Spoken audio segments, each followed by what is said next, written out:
Hi, I'm Debbie Wright. My name is Ron Dijon, and we're from The Graphic Truth. Due to the recent spread of deadly drugs into the public schools and the tragic deaths that they have caused, we have developed a 3-part program. We believe that this program is the single most effective tool in preventing alcohol and drug abuse.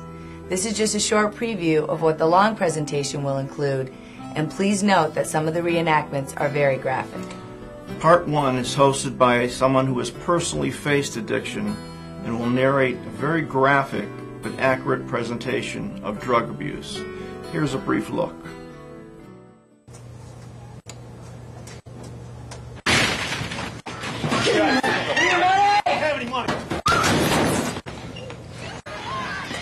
Shut up! Stop looking at me!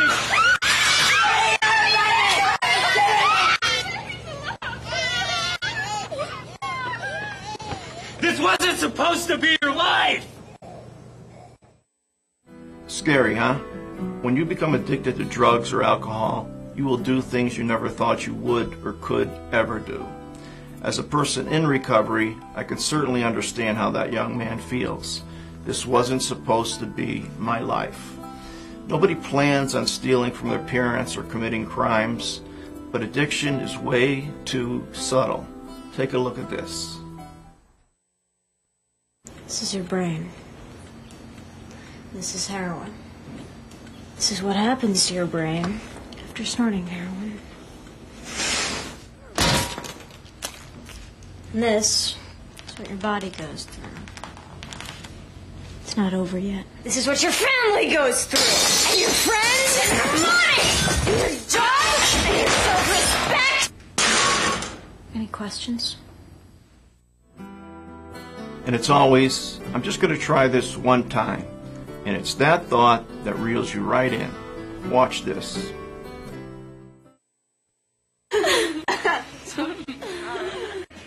I'm gonna try meth just once. I'm gonna smoke this just once. I'm gonna steal just once.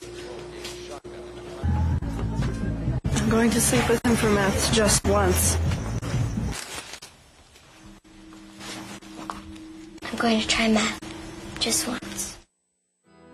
Next is a clip from a colorful animation designed to teach you what happens in the brain to cause addiction.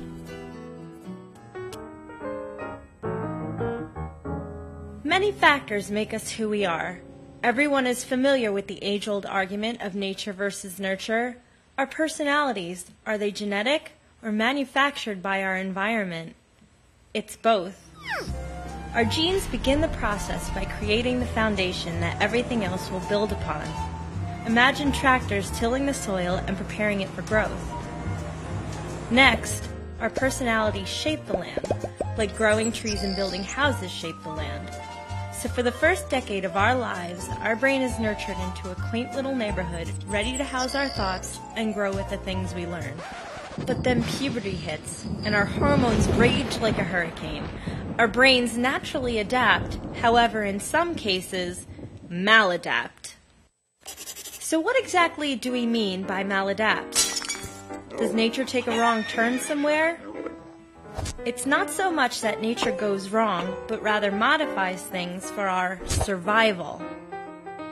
One factor largely responsible for altering our minds and our bodies is stress.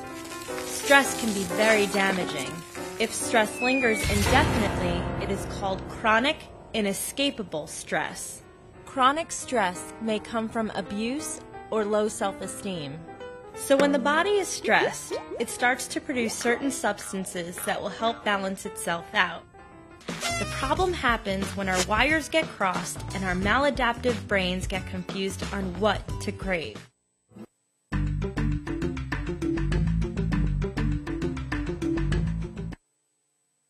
Cigarettes were the first thing that I was introduced to. Alcohol and cigarettes, drinking, smoked pot, mushroom, ecstasy, anything I could get my hands on this wallet. Prescription drugs, liquid acid, heroin, cocaine, Percocet, Percodan, Vicodin, Valium, and then God knows whatever the marijuana was licensed. Your brain at 20.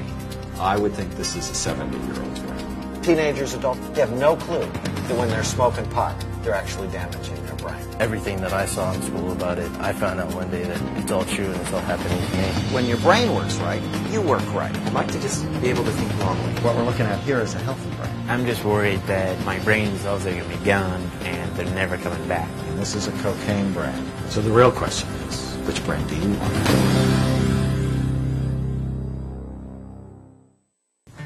Hi, I'm Mary Jones with WDRC. Through my previous experience as a school social worker, I have seen firsthand the devastating effects that drugs have on our children. The graphic truth is confronting this epidemic that is claiming more lives from our Connecticut schools than at any other time in history. Please consider making a tax-deductible gift to the graphic truth, 61 Arrow Road, Suite 27, Wethersfield, Connecticut, 06109. And check out our website, thegraphictruth.org. Thank you very much.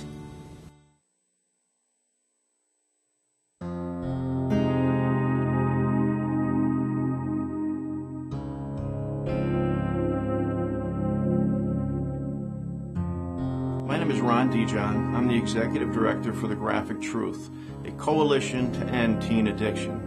There is an epidemic of deadly drug and alcohol abuse within our schools, and it's destroying more lives every year, and we're here to stop it. Parents are no longer interested in slogans or theoretical ideas at the expense of their children's lives. And honestly, when it comes to what teenagers do on weekends or with their friends, they just don't listen to authority figures, but they do listen to us. Our program is graphic, factual, and hosted by people who have personally faced addiction and know what they're talking about. The following broadcast will show you how you can help us stop these preventable tragedies. Please stay tuned.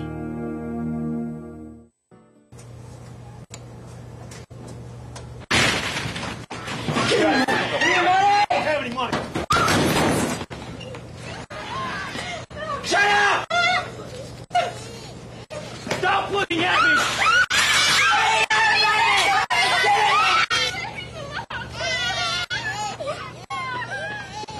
This wasn't supposed to be your life! Welcome to the broadcast. This is The Graphic Truth, and I'm Lich. Rhonda John is here. Ron is the Executive Director of the Graphic Truth, the drug prevention program for junior and senior high schools with its headquarters set up in Wethersfield. He's the creator of Blackout Live. He's been the residential manager, counselor of the Alcohol and Drug Recovery Center at St. Francis Hospital, the senior case manager of Access to Recovery, a U.S. federal government grant administered by the Department of Mental Health and Addiction Services for the state of Connecticut, as well as the president of the Principal Edit Elegant Accents in Rocky Hill, a private field investigator for the state of Connecticut Judicial Branch, and the director of security at City Place. But most important, he's here to talk about the Graphic Truth and what he and his organization are doing for teens with addiction. Rhonda John, welcome, and thank you for doing this with me this evening. I truly appreciate this. Well, I'm very glad to be here and to talk about this new program. Let's start with you telling me about the Graphic Truth, how it came together, about the challenges that you face, and what the mission is.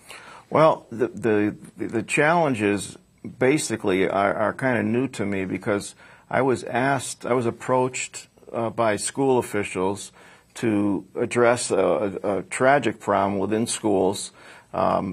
Kids were dying of heroin overdoses, and every kind of drug you could think of. And I was brought to a town meeting with school officials, and I talked to some students, and I found out exactly what they were doing. And then I got up and I gave my speech about what I think the school should do. But it was not on my top 150 things that I wanted to do because of my background. I am a recovering person myself. I deal with my own recovery. I work in the field, and developing a drug prevention program was not high on my list of things to do. But after this meeting, a mother of a young man that just had overdosed and died came up to me, and she grabbed my arm and she said, would you please help us? And I looked into her eyes, and I I knew I had to be there. I couldn't walk away. So that was a moment of truth, and that's where the whole idea kind of began. Did you stop and think the moment that that mother grabbed your arm, that it's her times thousands of mothers and fathers that are going through the same thing? Yeah, I was unaware that the drug problem within schools, high schools, and even junior highs was that great throughout the country. And at that moment, it became a reality. I had listened to the things going on in the meeting and heard some very tragic stories. This lady's son was a musical prodigy. He was actually voted Citizen of the Year in the town he lived in, a very bright kid, and it really hit me that she was representing a whole host of people, a whole host of young people that were unknown to me at the time.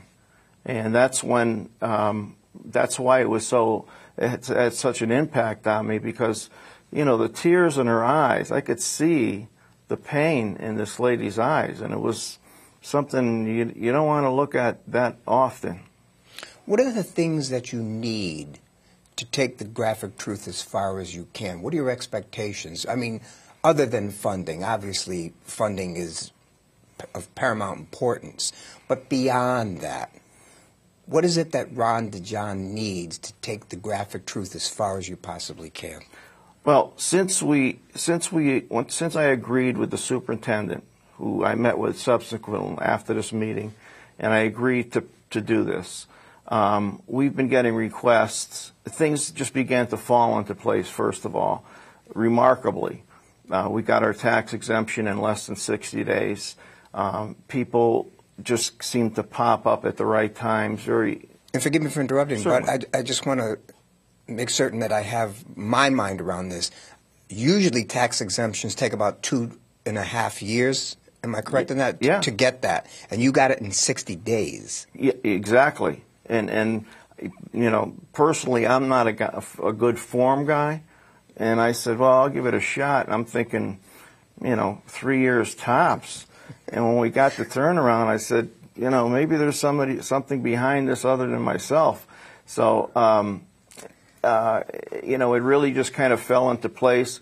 The right people kind of appeared because, I know about drug recovery, I know about drug prevention, but I don't know about administrative stuff, tax exemption, nonprofit administration.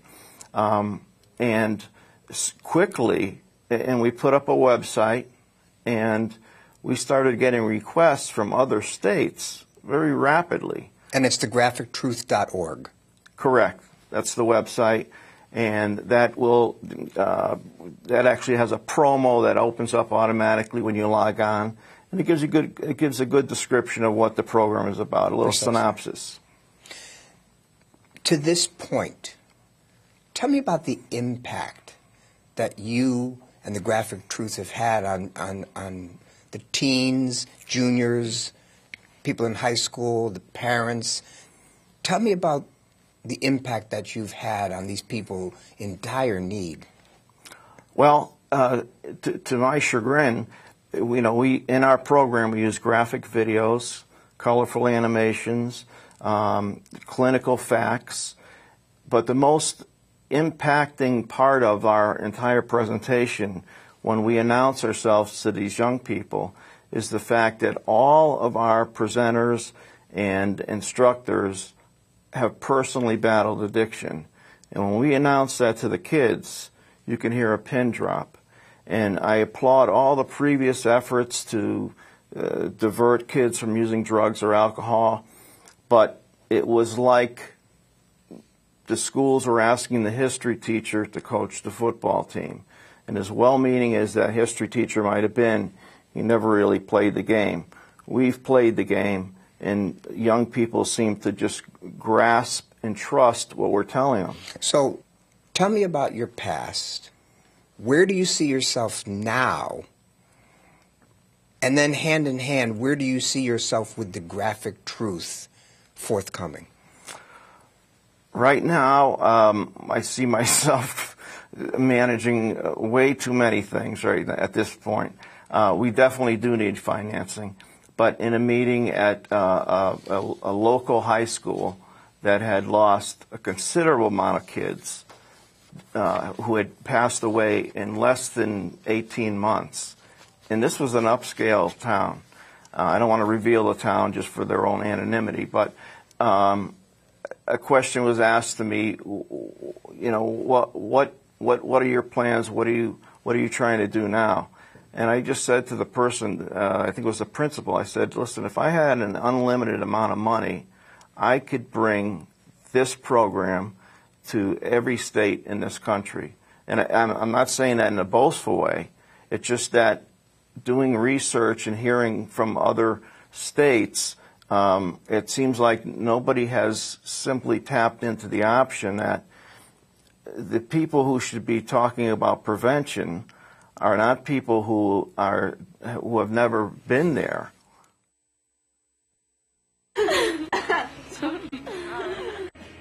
I'm gonna try meth just once. I'm gonna smoke this just once. I'm gonna steal just once. I'm going to sleep with him for meth just once. I'm going to try math just once. At The Graphic Truth, one of our key programs is conducting live, school-to-school presentations. Our programs include graphic videos, colorful animations, and clinical facts. Yet the key reason in reaching students is because our people understand addiction from the inside. Students trust us, and they listen to what we have to say. You know, the first time I looked into the eyes of a mother who had just lost her child, I knew what we had to do, which is why we need your help now. We can no longer look the other way when we have a solution to stop kids from dying. So on behalf of all the parents who will be spared the anguish of losing a child because of your help, thank you. You'll never know how many lives you've truly saved, and the next one could be somebody close to you.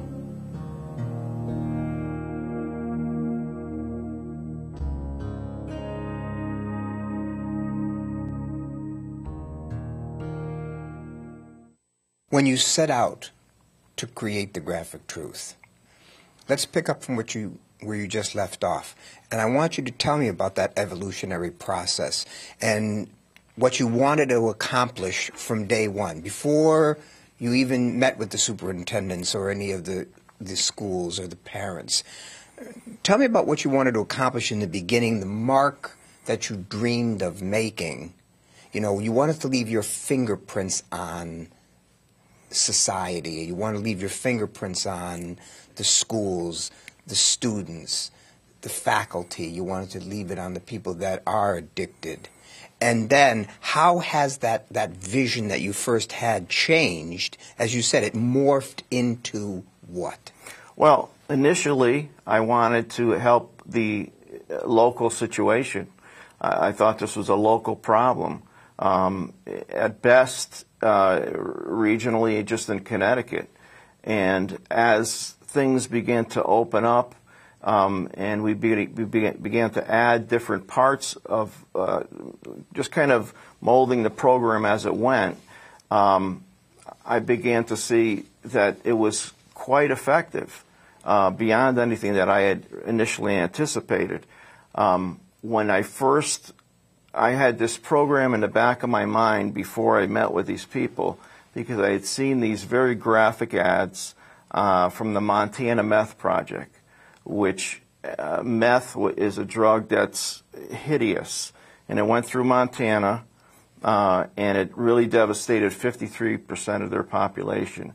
And I happened to be watching Larry King one night, and I saw some of their ads, and it blew me away. And I said, wow.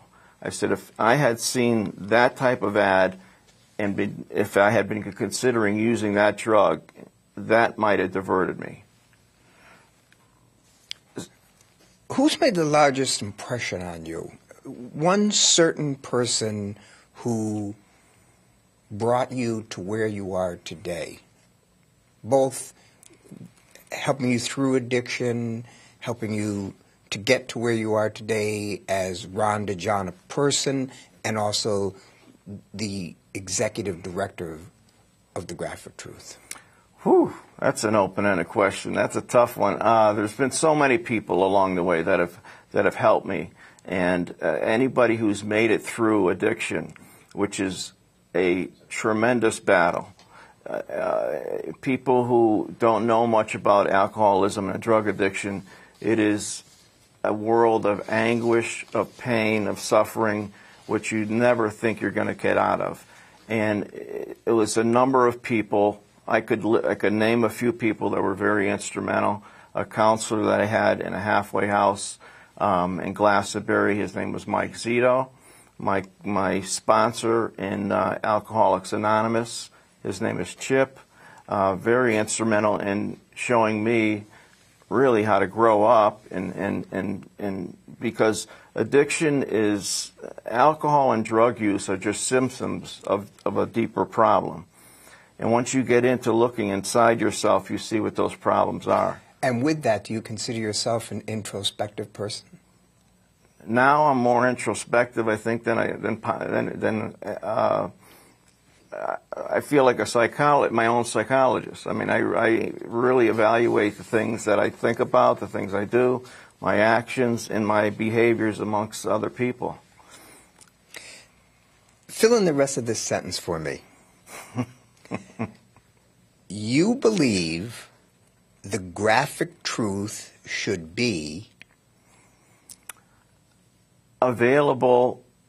I believe the Graphic Truth, the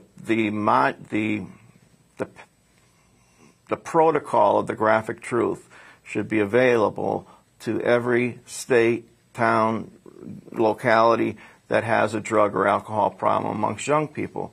Because the key to this, and I just learned this when this thing started, it's not necessarily the graphic videos, the animations, the clinical facts.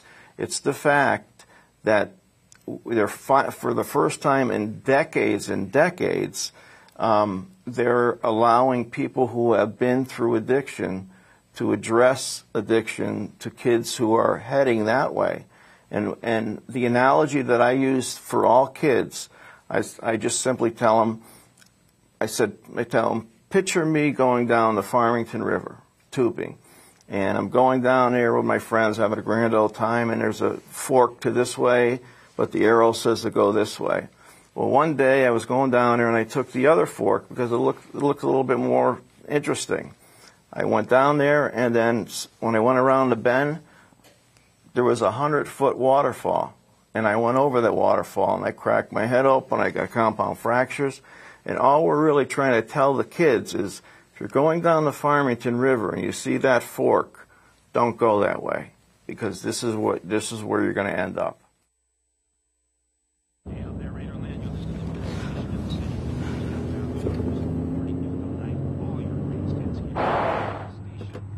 I'm really tight with my friends.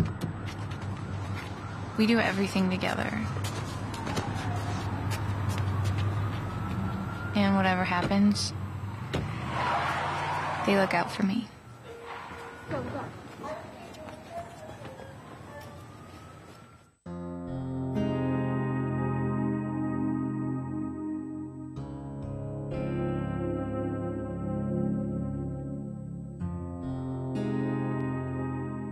How has this all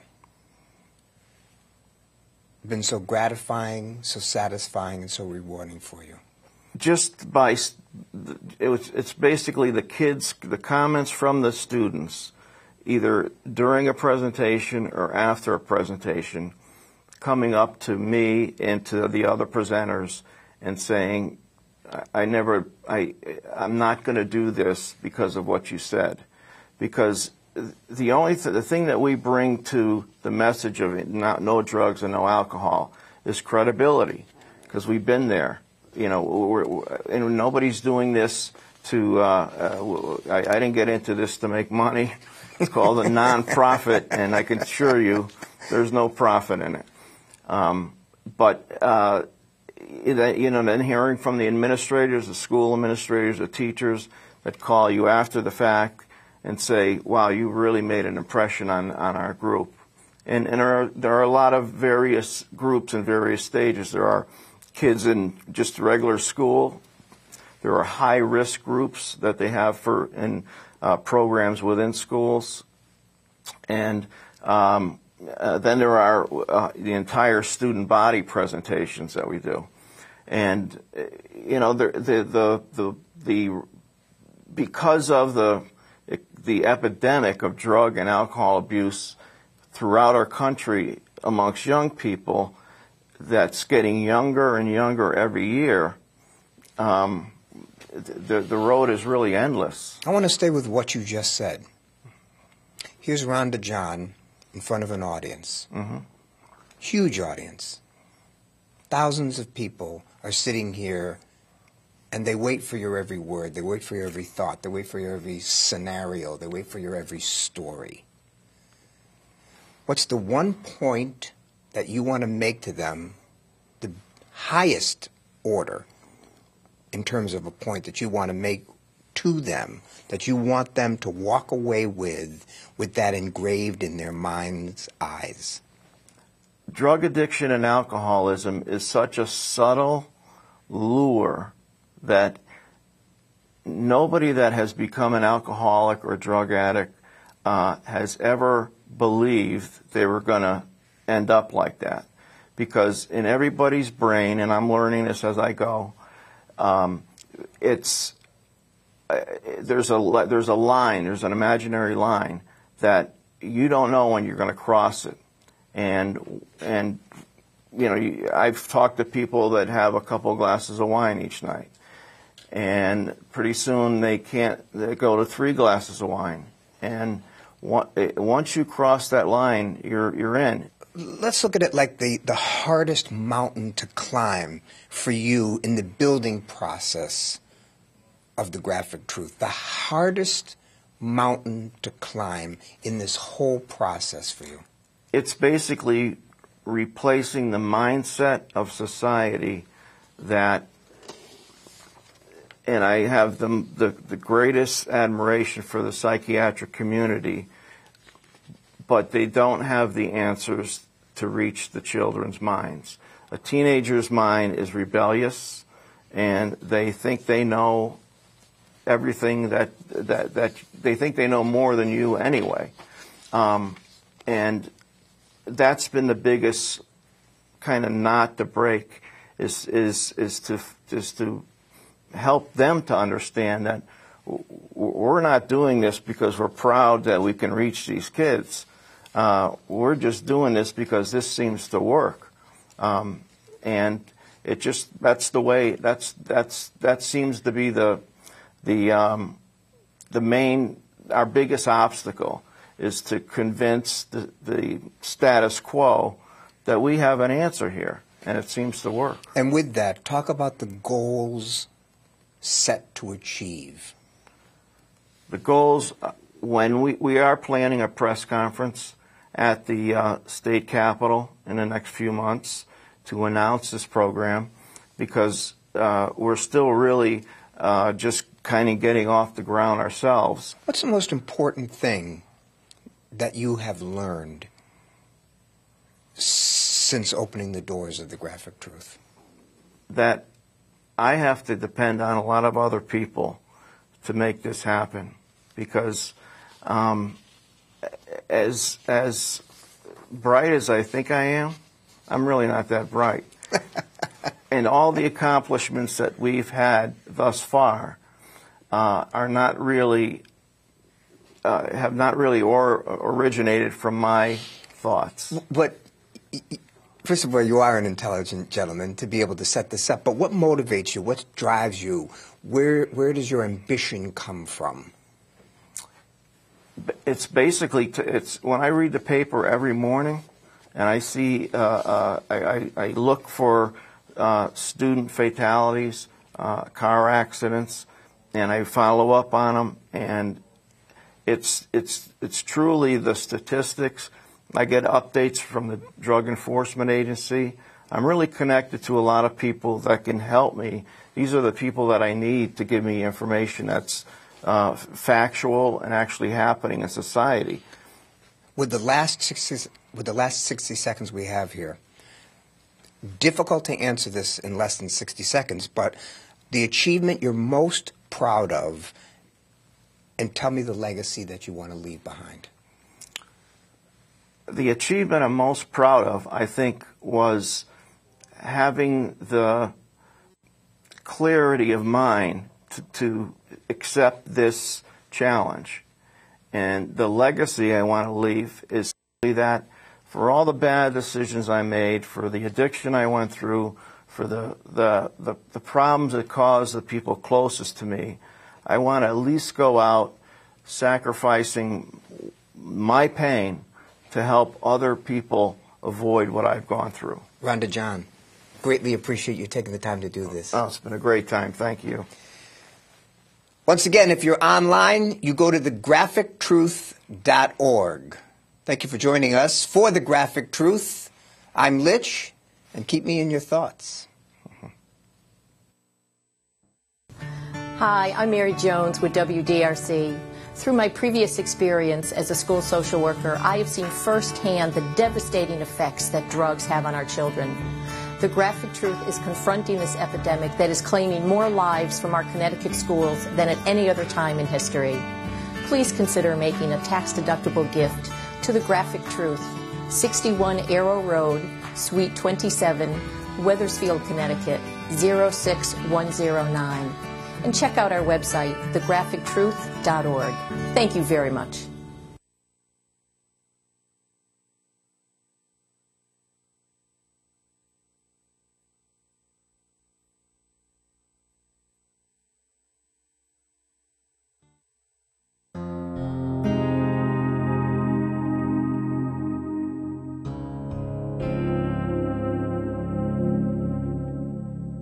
My name is Ron Dijon. I'm the Executive Director for The Graphic Truth, a coalition to end teen addiction. There is an epidemic of deadly drug and alcohol abuse within our schools, and it's destroying more lives every year, and we're here to stop it. Parents are no longer interested in slogans or theoretical ideas at the expense of their children's lives. And honestly, when it comes to what teenagers do on weekends or with their friends, they just don't listen to authority figures. They do listen to us. Our program is graphic, factual, and hosted by people who have personally faced addiction and know what they're talking about. The following broadcast will show you how you can help us stop these preventable tragedies. Please stay tuned.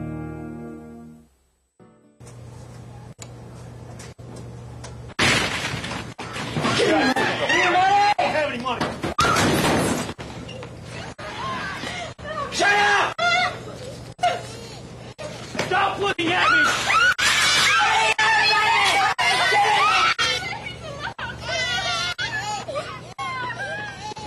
This wasn't supposed to be your life! Welcome to the broadcast. This is The Graphic Truth, and I'm Litch. Nate Gaines is here. Nate grew up in Newtown and thought he'd never want for anything as an adolescent. He was, quote, rarely disciplined, end quote, when asked about growing up.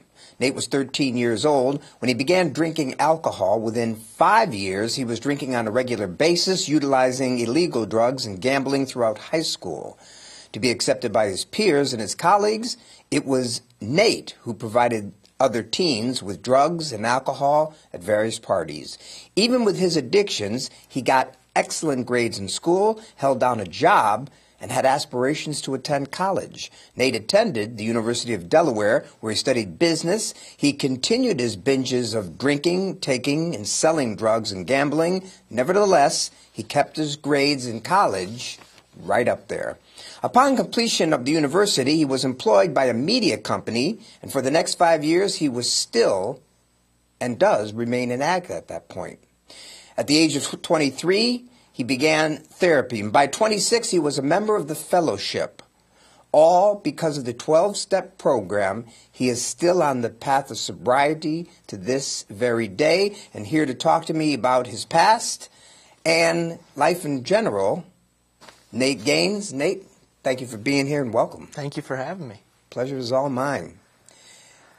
You say growing up where and the way you did, how did it shape your personality?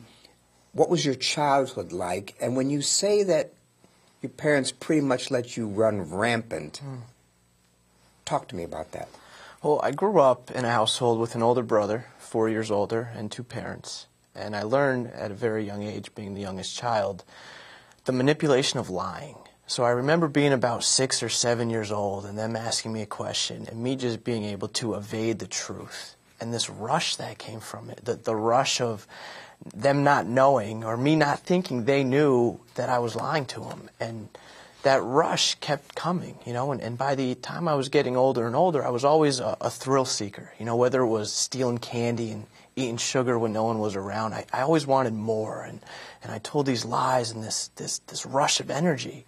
And then when I became of age, when drugs and alcohol were prevalent, it only made perfect sense that I would go down that route. And through my lying as a child, I learned how to manipulate very well. And I could manipulate situations and really ran my parents rampant. Loving parents just didn't know how to handle me because I was often running down the perils of addiction, and they were mine to hold hostage at the time.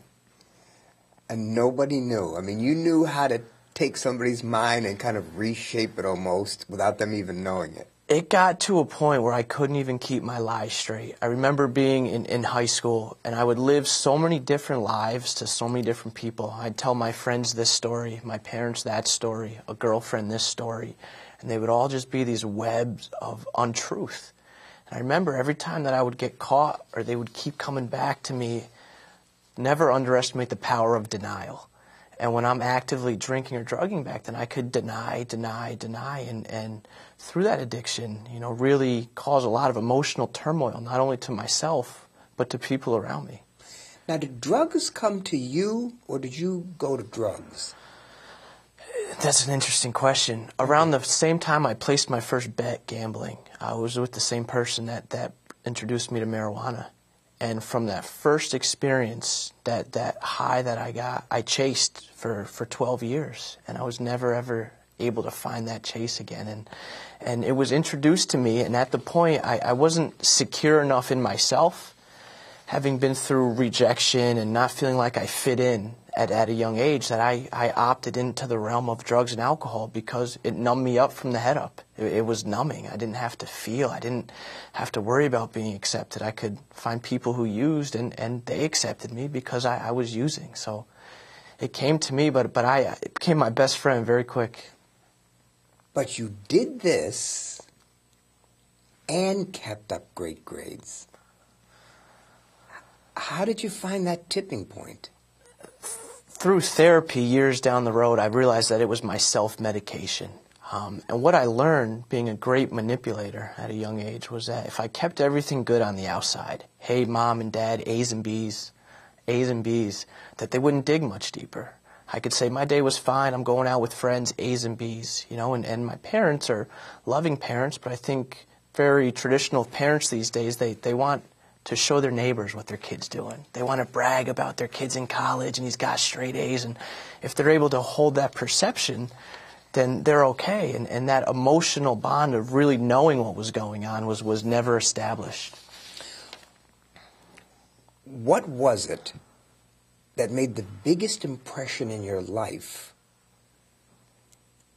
and turned you around 180 degrees at one point in time in your life when you said to yourself, whoa, I got to put the brakes on here for a moment? The seed was planted at 18. At 18, I had a friend who committed suicide. He drove to the woods where we always used to drink and drug. He put a heroin needle in his arm. He hung himself from a tree, and he wasn't found till a week later. And at that point, when I got that phone call, it seemed like the world changed. All right, these fun and games, these drinking and drugging and selling drugs, like it was fun, it was a chase, but at that point life got a little serious.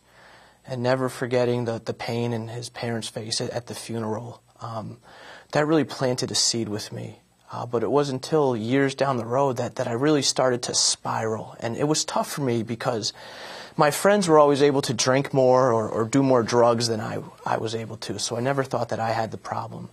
But then it came to a point where meaningful relationships in my lives with parents, with loved ones, were completely in turmoil. My lies were catching up to me. I was unable to hold down any honest relationship. And at that point, the only thing I knew how to do was ask for help. And that's when I started therapy and started digging into the reasons why I drank and drugged. And, you know, through that process, understood that it was self-esteem and it was emotional and was feeling of acceptance and self-love that I never developed because I was into drugs so early that at that point I saw how good life could be. So was the one experience in your life, the one experience that struck that deep chord, kind of put the fear in you,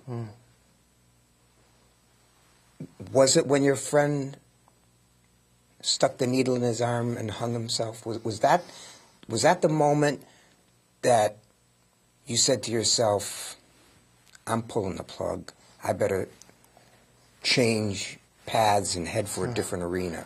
I wish it was. That's when I realized where it could go. You know, and for me, to be very honest about that day, I'll never forget the day that really changed my life. I had a girlfriend of 3 years, and she looked at me and she walked out. And she said, you need to get help. And I sat there that night with a fridge full of alcohol, a room full of drugs, and putting a ton of money on games. And I lost everything.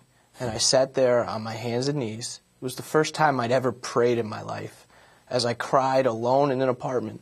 And again, on the outside, everyone thinks I'm doing great. I got a job, good grades, and I'm sitting there. I'm saying, I don't remember how I got home last night. Is my car here? And oh my God, I don't know how many more days I can live this life.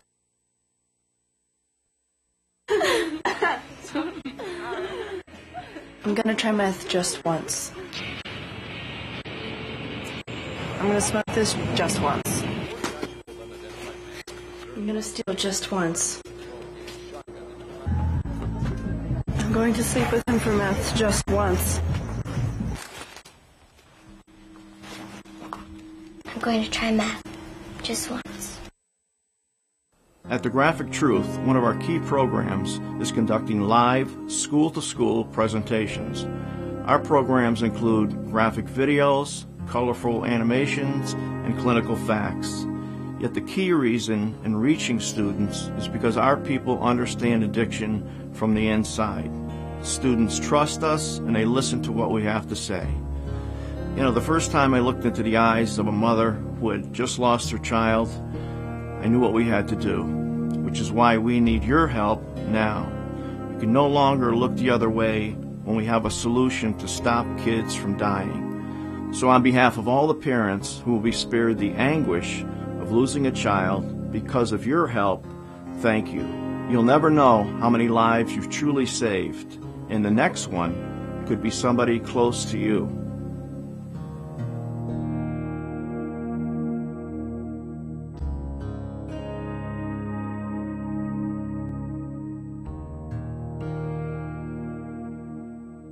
Five most remarkable people that you've met in your life.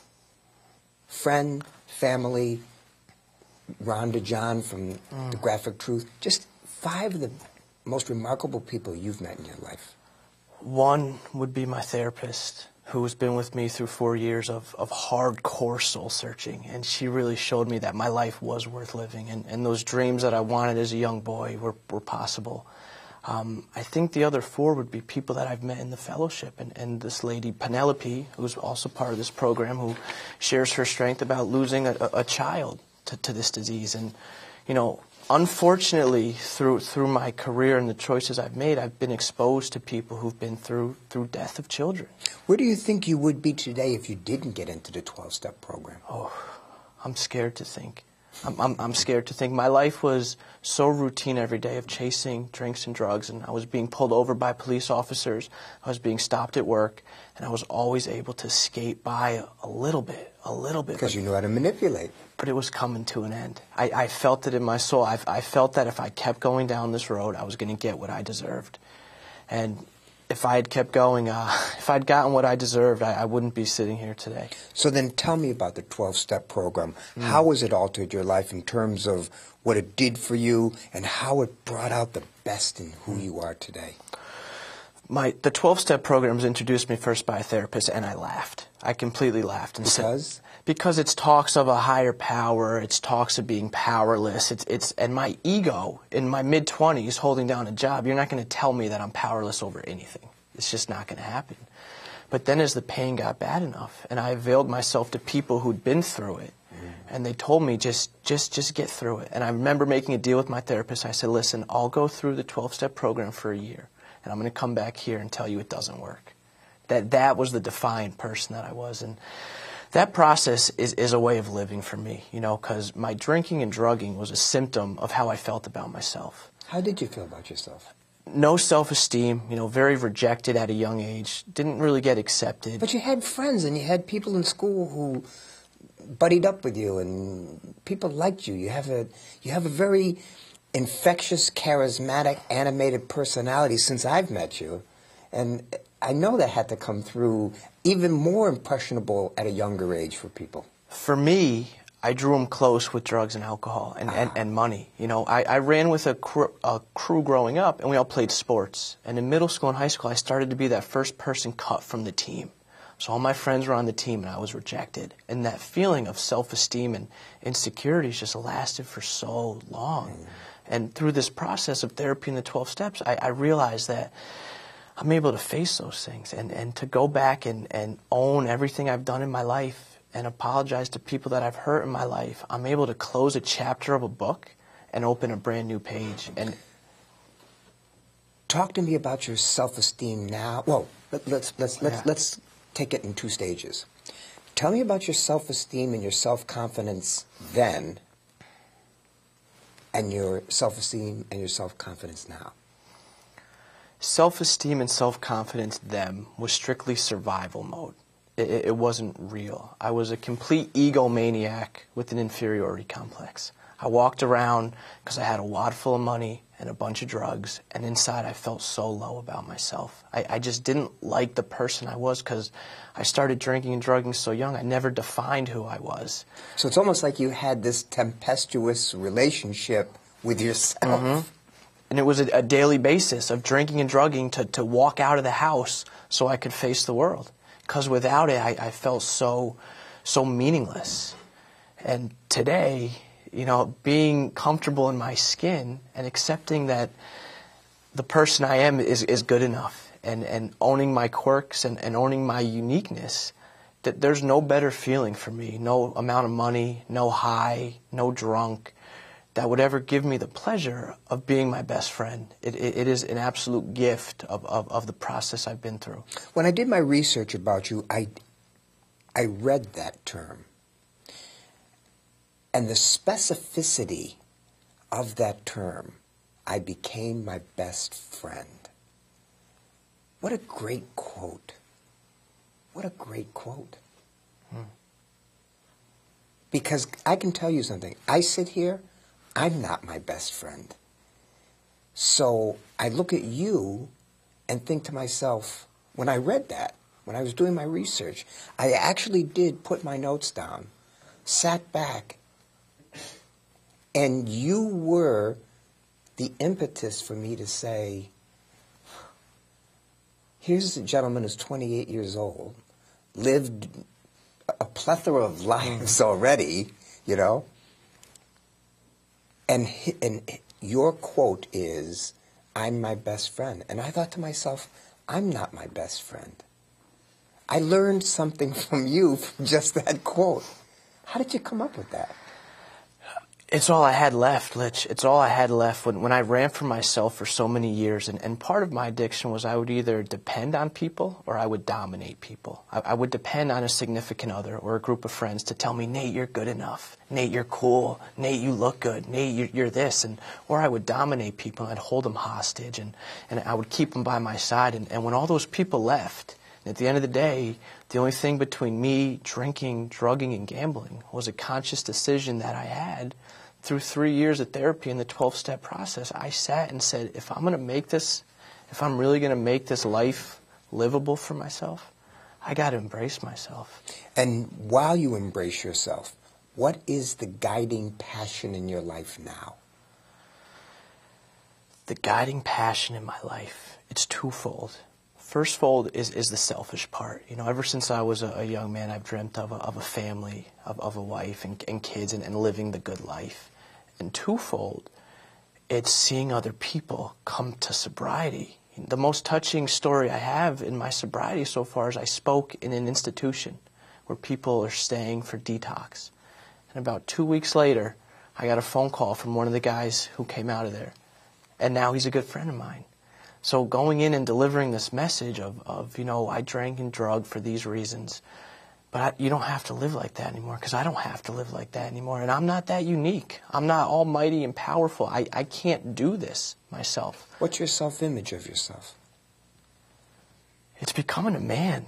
It's really becoming a man. And some days are tough, you know, but some days are great because I don't have to lie anymore. I don't have to run and gun and put on this show to people and act like I need their acceptance. I can just go about my day and be put in situations to help people and continue and grow.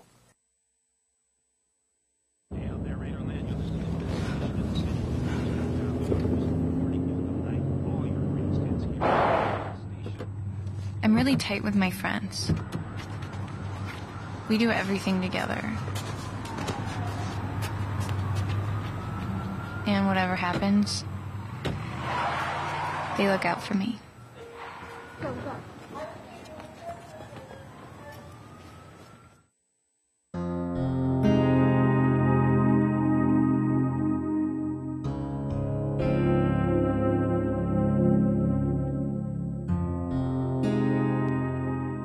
If you had to look into your mind's eyes and say to yourself, this was the one defining moment where I feel I was free, I was at peace with myself, it would be what? Through the 12-step process, there's a point where you go back to the past and you apologize to people. And forgive me for interrupting, but I want to interject one thing. Here's Nate Gaines saying to his therapist, this is not going to work. I'll be back in a year, and I'll tell you, it didn't affect me. Now, pick up from where you just left off and continue. I reached out to people in my past that I had lied to, stolen from, cheated on. And I was making an apology for my actions. And the look in everybody's eye was a smile and a glee that said, Nate, look at what you're doing with your life. We forgive you. We wish you nothing but the best. And it was like, I just told you I caused so much damage. And they sat there and did nothing but wish me well. And at that point, my mindset and my heart just flipped, and I got hope, and I felt like I wasn't damaged anymore, and I wasn't this bad person. I just made some bad choices. And certainly there is a reservoir of things that got you through to the other side. But if you had to put your finger on one thing that really pulled you through in that 12-step program, when was it and what was it? I think it was desperation. You know, the first couple weeks of the 12-step program in my life, I was reaching out to my therapist on a daily basis. And God bless her soul, because she put up with me. And she said, just keep going and find men who've been where you've been. And I sat there, and I remember starting the 12-step process, and my ego told me, I looked around, these guys are all old, they all don't have jobs, they're all not my age, I'm too young for this, I got too good of a job for this. But then slowly I started listening to what they said. And there were 60 and 70-year-old men talking about feelings of insecurity. And it started to resonate with me that these feelings are just part of being human. And because I never developed a coping mechanism, the only way I knew how to deal with those feelings was to escape them. What ought all of us learn from your experiences? No matter how much the pain resonates deep, there's always a better way of life. But I gotta tell you, it's the hardest thing to come to grips to do, to give up the old friends, to give up the old habits. But if there's a change, if there's a desire to change somewhere, and it continues to blossom, you know, I think there's a lot of people who want to change small things about their lives, and at times they do, and they dedicate to them, and then they fall off. But for someone who drinks and drugs, when that change is, I don't want to live like this anymore, that you can do it. You can absolutely do it regardless of circumstances or anywhere that you're at in your life. If the desire is there, it's possible. If they want it, if they have the desire, what's the most difficult hurdle to overcome? I deal with this on a regular basis. I have friends from high school who continue to call me and reach out to me, and they're still active. They're calling me crying. They're calling me with a bottle of booze and pills, thinking that they're going to take the pain away. These guys are calling me, telling me they don't want to live anymore. And I sit and I say to them, you know, what do you want to do for your life? And they say, well, I just got to move, or I just need a new job, or I just need to find a relationship. So they're focused on all the outside things. When, for me, in my experience, this is an inside job. This isn't, nothing outside of me can help me feel better. I got to go dig. Yeah, it's almost like when people say, I'm looking for happiness, I'm trying to find happiness. It's not out there, it's in here. And that's the hardest thing to do, though, is find that happiness within. It really is the hardest thing to do. It is, and only through so many failed attempts externally. There was no amount of money, there was no relationship, there was no car, there was no job, there was no muscle at the gym, there was nothing I could get to fill that void. Because I would get there and I would still feel that emptiness until I had the desperation to give it a shot and go within. 3 pivotal moments in your life, 3 crossroads that were most pivotal were what? The first would be witnessing the death at the age of 18.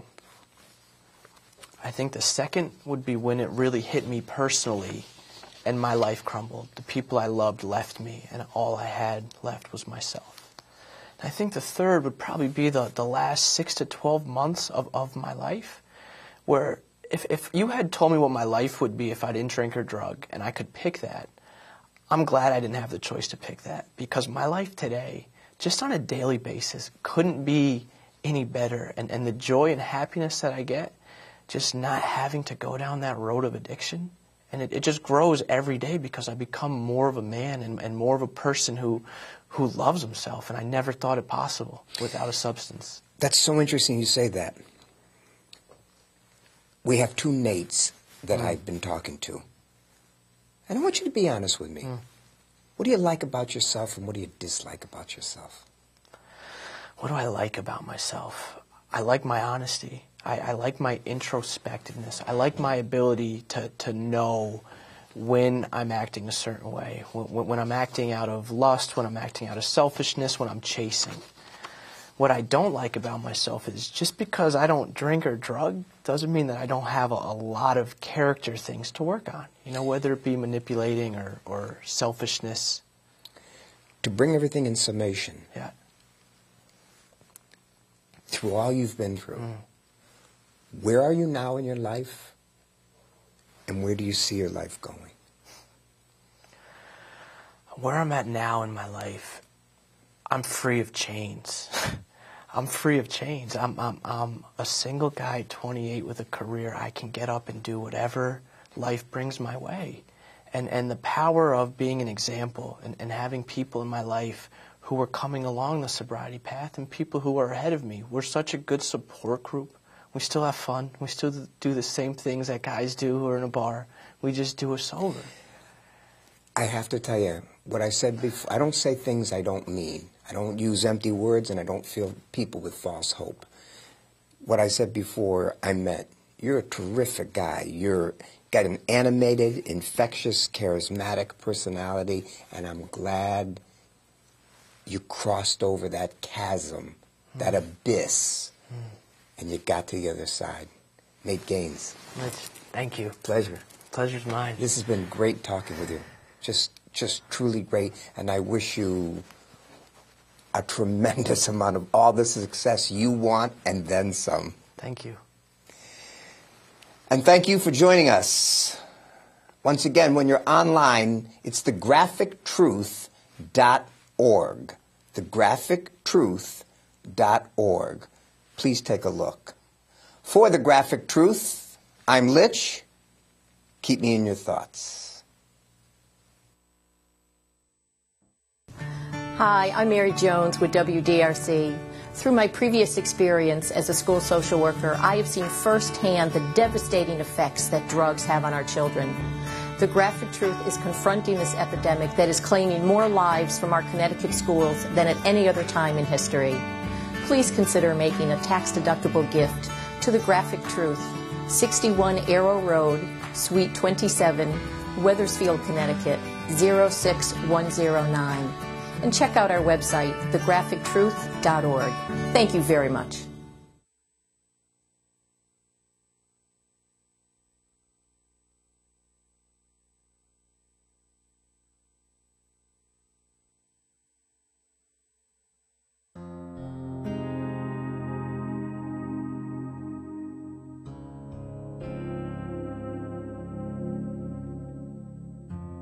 My name is Ron Dijon. I'm the Executive Director for The Graphic Truth, a coalition to end teen addiction. There is an epidemic of deadly drug and alcohol abuse within our schools, and it's destroying more lives every year, and we're here to stop it. Parents are no longer interested in slogans or theoretical ideas at the expense of their children's lives. And honestly, when it comes to what teenagers do on weekends or with their friends, they just don't listen to authority figures. But they do listen to us. Our program is graphic, factual, and hosted by people who have personally faced addiction and know what they're talking about. The following broadcast will show you how you can help us stop these preventable tragedies. Please stay tuned.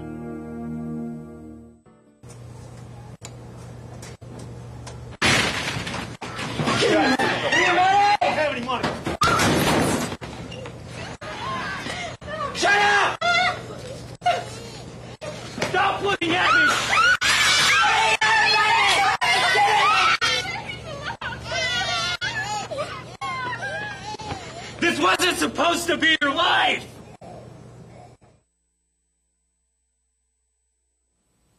Welcome to the broadcast. This is The Graphic Truth, and I'm Litch. Penelope Ciro is here. Penelope is a mother from Simsbury who lost her son to a drug overdose back in June of 2010 at the summation of his high school graduation party at the family's home in Simsbury. Penelope attended the University of Bridgeport and graduated with a BSN in nursing. She's now the co-owner with Robert, her husband, in their business, Perfect Vision and Sound. Penelope's son, Rob, passed away due to an illegal drug back in June of 2010 at their home during his high school graduation party. The Ciro family has established a scholarship fund in Robert's memory at Simsbury High School, and I'm joined by Penelope Ciro. Welcome and thank you for being here. I appreciate this. Thank you for having me. Let's start by telling me your connection from the day of his birth to June of 2010. Tell me your connection with Rob.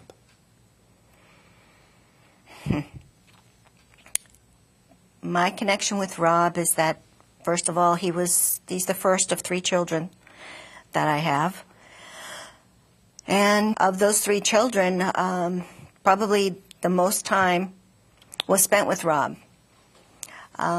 Just the type of personality, the type of young man that he had become was very special to me. Someone who loved to be with his family, had a group of friends, loved to help out, loved to help others, but was very, very sensitive to others' feelings. As a young child, he was always the one who thought of others and was not someone who would speak out or do things that he thought could be hurtful. He continued that mannerism throughout his young life. We spent many, many hours talking, the mother-son conversations that we would have, which, would be times as a child getting off the school bus. There might be something that, was said on the bus that, he found would be hurtful to someone else, and wondered why kids would talk to each other that way, why they would say certain things, how they could behave that way. Why didn't they think of how it, could possibly hurt someone's feelings? He was someone who would like to always help others, but yet he wasn't someone who was outspoken about it. He just went about it in a quiet and gentle way. In the high school, I have been told since Rob's death that he was the one who really seemed to speak for the quieter kids. He was the one that in the hallways was the one that, kids always want to be part of a group. They want to fit in. They want to be, when you walk down the hall and everybody's like, hey, how you doing? How you doing? Rob would be the one who would always say hi to those who maybe didn't have that group they belonged to. There were kids who would have come up to us and as parents after and have said that, if they were out in the hallway, they were waiting for a parent to pick them up or something. Rob was always the one that would, hi, how you doing? He was the one who, if there was someone that they were at a place, kids gathering together, and someone kind of, was giving someone a hard time, he was the one that kind of stepped in and said, hey, listen, this is not what you do to each other. This is not, it's not cool. He just wants to get along, he just kind of maybe doesn't see it the same way as you, but, he helped kids get through that because he felt how they could maybe not fit in or how it could feel to be hurt or not to be part of a group. So he was always there for other people. In the house, he was someone who, again, he wasn't someone who was out on the road all the time, always wanted to be gone. He was the kind of kid who wanted to have his friends at the house, and we loved that because I loved having kids come over. My husband comes from an Italian family. I come from a family that we always wanted our kids to feel like, home was someone you could bring your friends home to. I love to cook. They love to eat. Teenage boys love to eat. So when you cook, they come. So they would, cook it and they will come. And they will come. So they would hang out at our house. And we made that environment welcoming. We wanted them at our house. I wanted to know who his friends were. We wanted to know their families. We got to know their families. They would be downstairs kind of hanging out, and I'd be upstairs listening. And, I just wanted to get to know everyone. He wanted to have kids there. They'd come, they'd skateboard, they'd hang out, they'd longboard, they'd eat, they'd talk, they'd go home. But he enjoyed grilling. He loved being with us. We spent a lot of time as a family always doing things together. He was very close to his brother and his sister. When he was a senior, I started noticing a little more. There was a 5-year difference between he and his younger brother. And I would often hear him, giving him the little cues as to the older brother, giving him advice and saying, hey, don't let somebody talk to you that way. Or don't let somebody do that to you. You got to speak up for yourself. And that's just how he was. And, I have to say I'm very grateful that I was able to be home with my kids. There's families out there who are not able to do that. And that was something that my husband and I had discussed before we were married.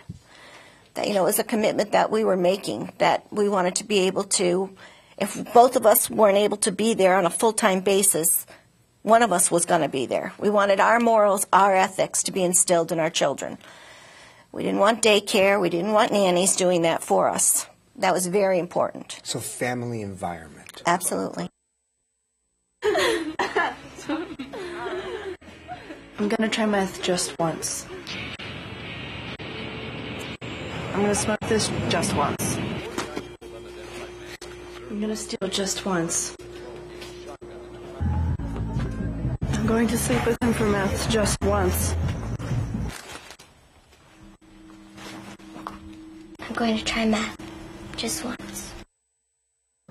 At The Graphic Truth, one of our key programs is conducting live school-to-school presentations. Our programs include graphic videos, colorful animations, and clinical facts.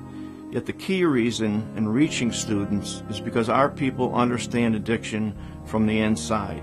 Students trust us and they listen to what we have to say. You know, the first time I looked into the eyes of a mother who had just lost her child, I knew what we had to do, which is why we need your help now. We can no longer look the other way when we have a solution to stop kids from dying. So on behalf of all the parents who will be spared the anguish of losing a child because of your help, thank you. You'll never know how many lives you've truly saved, and the next one could be somebody close to you.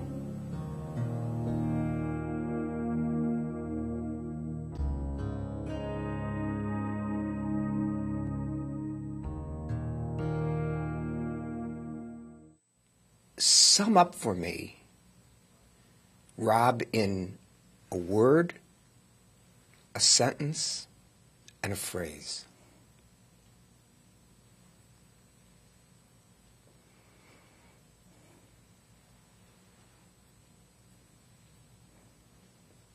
In a word, I'd have to say a sensitive, caring individual. So sensitive for the word, for the sentence as well, and in a phrase?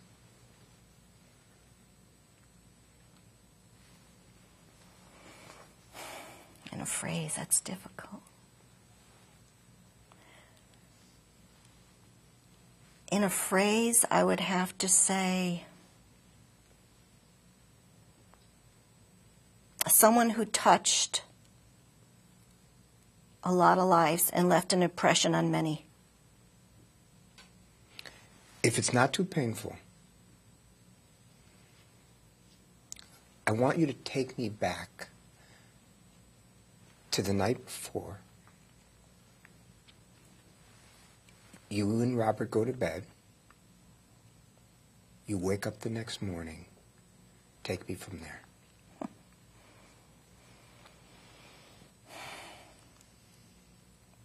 I would have to say that the morning began with the realization that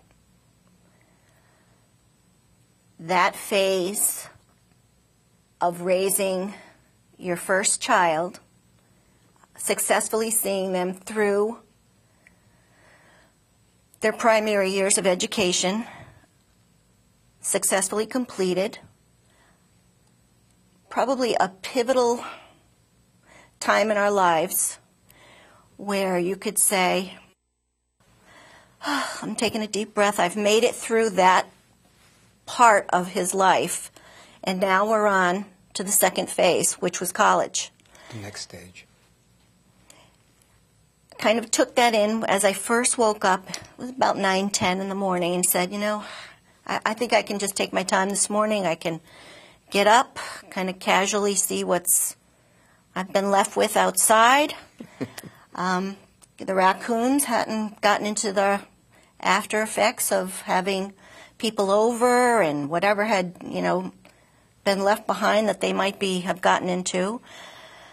Went downstairs to just see where everyone was at. I had already, one child was up, one was still in bed, and Rob had gone downstairs to the family area where they often on the weekends would watch a program and fall asleep. And I heard the TV was on, so I knew that, you know, he was down there. I knew that his girlfriend was calling on his phone, which was left in the kitchen, and was waiting because they were going out for breakfast that morning. And it was vibrating because she was trying to reach him, so I said, okay. TV was a little loud that I could hear of, so I said, let me go down, see if he's up yet, see what's happening. And I, you know, ventured down, and sure enough, he was laying on the sofa. And the first thing I had noticed was that he wasn't wrapped up, mummified in his throw blanket that we often have down there on each one of the sofas. And they generally, you know, get themselves all wrapped up and they're sleeping. And I noticed that that wasn't the case. And then I went to turn the TV off, and when I turned the TV off, I put the side lamp on because his eyes were just slightly open, like he was just about waking up, or just, you know, kind of like we were, just kind of taking in the day. And in doing that, I turned the light on and touched his forehead, and it was ice cold. And I just knew at that moment that things were not right. You knew at that moment? I just did. I just knew, because it just the feel of his skin, the color of his flesh just told me that this wasn't right. And at that moment, I just couldn't get to the phone quick enough. I couldn't get up the stairs quick enough. For some reason, that staircase seemed as though it were 2 miles away. I couldn't catch my breath. I was trying to get to the top of the stairs. I was trying to get to the phone. I was trying to reach my husband to call out his name, to try to get him to help me, to dial the numbers, which I couldn't even seem to see on the phone. I managed to press the numbers, and I just remember just saying that my son is unresponsive. I need someone to come. And they were trying to talk to me, and, you know, and, ma'am, you need to stay on the phone. And at the same time, I'm telling my husband to get downstairs.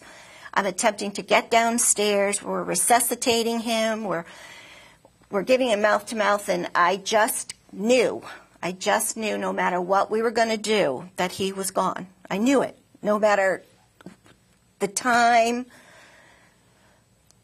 the person on the other end trying to tell me what to do, based on the fact of my nursing background, what I had seen, what we were doing, the feel of his mouth, the coldness. I just knew he was gone. And it is, or you tell me, I don't know, I'm not married, I don't have children. It's easy to sit here and say, I empathize, I can understand what you have gone through. Not the case. Right. This is your firstborn. This is your firstborn. Parents are not supposed to outlive their children. Other than your husband being by your side, your family being by your side, how did Penelope, as an individual, as a woman, as a mother, how did you move through this? Even though you don't, you carry him every day within you, as you did for 9 months. How do you move through and keep experiencing life as Penelope?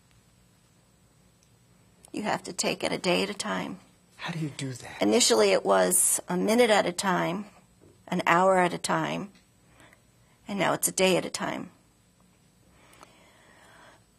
Initially, I don't think you really, you're in such shock that you are going through the motions, and there's so much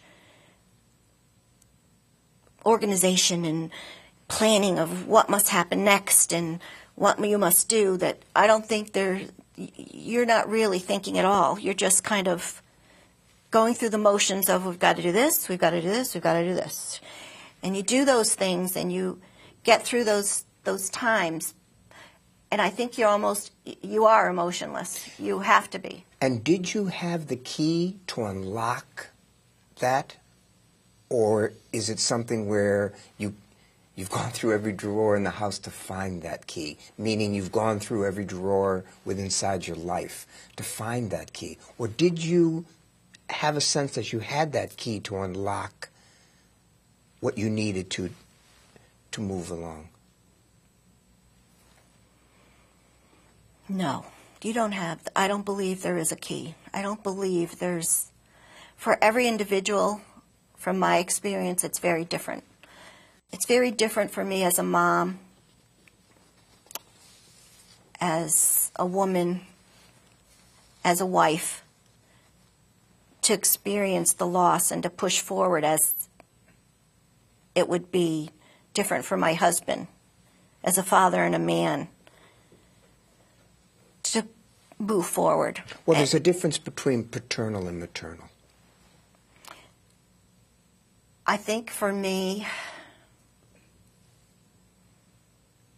I just feel that because I do have 2 other children, I don't have a choice. I mean, yes, I have a choice. I could say, okay, I'm done. I'm going to just pack it up. I'm no longer going to live. But then what's going to happen to what's going to happen to the other 2 children? I have to be able to push forward for them. I have to somehow, knowing that this tragedy has touched my family in the way it has, how can something good come out of something so tragic? If you look in the rearview mirror of your mind at Penelope Ciro today, as a mother, would you do anything differently? I couldn't do anything differently. I absolutely know that. That's got to be comforting to a degree. I know. That you were a great mother. I am a great mother. That hasn't changed. But the one thing that I probably hold close to my heart is knowing that we were and still are great parents. We've always been involved parents. We've always been loving and caring parents. We have always, I know, provided the best opportunities that we felt our children could have. Did they have everything? No. Should they have everything? No. They had what I think is more important than anything is that love and family that we hold very close to our hearts. And what's central to who you are? What's central to you now as Penelope? Not as a mother, not as a wife. What's central to who you are that keeps you together? What's central to me is the love that I have for my family. I couldn't do it if I didn't have that. I wouldn't make it. I know I wouldn't make it. And I know that if I'm here, then I probably say to myself every day, so I must be here for a reason. There's got to be a reason why, I guess that this happened to my family, so what can I do to push forward?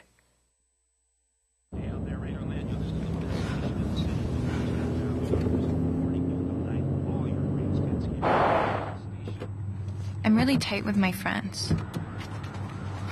We do everything together. And whatever happens, they look out for me. Go, go.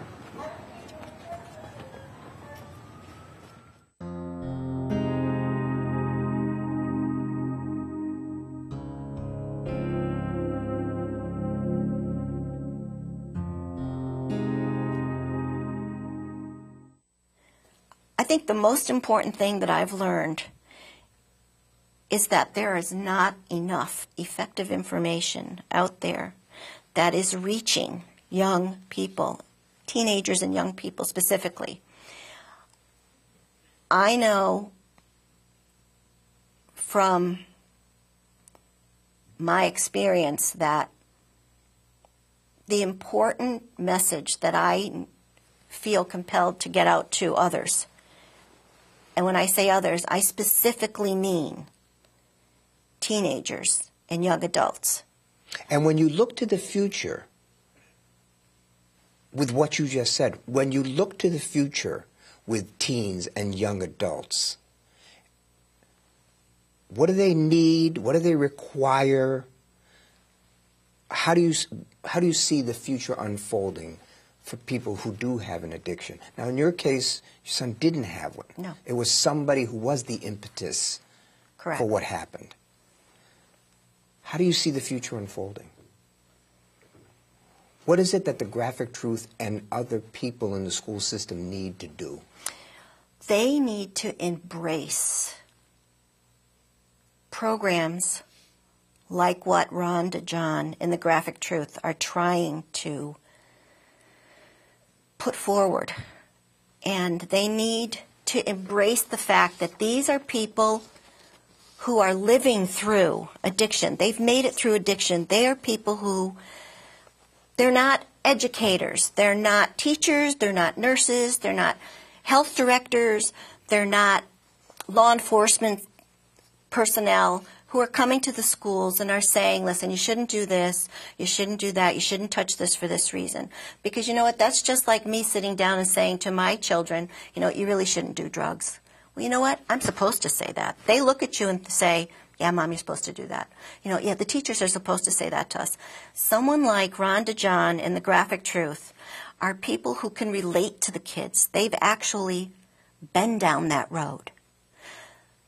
I know from my own family and from other young kids that have been subject to those programs, whether they be DARE and numerous other types of programs.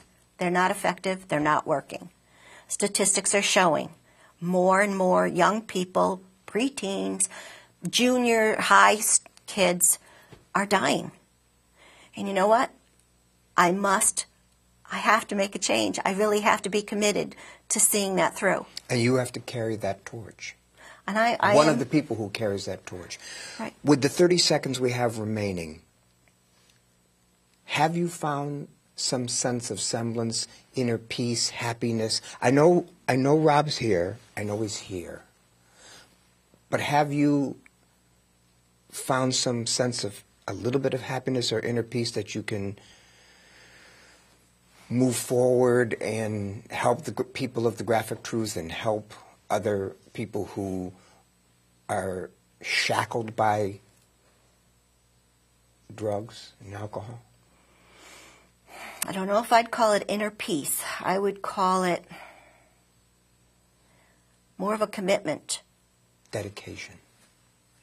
Dedication to seeing that, hopefully from a tragedy that my family has experienced, that somehow my story, my family can somehow make a change